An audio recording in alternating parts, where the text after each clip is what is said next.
Hello guys, welcome to the channel. In this video we are talking about how to fix AOC monitor black screen issue.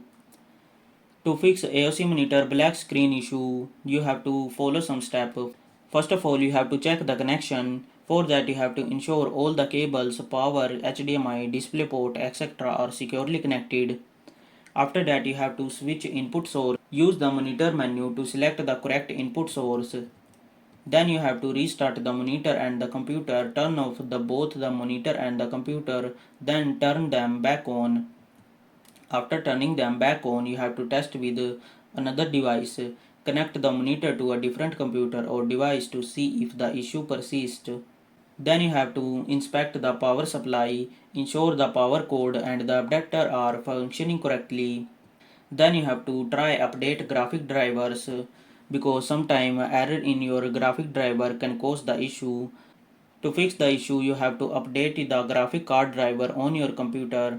After that you can try to reset the monitor. For that you have to use the monitor's menu to reset it to its factory setting.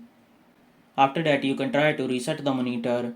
For that you can use the monitor's menu to reset it to its factory setting. After resetting, hopefully your problem will be fixed. Hopefully this video help you to fix AOC monitor black screen issue. Thanks for watching.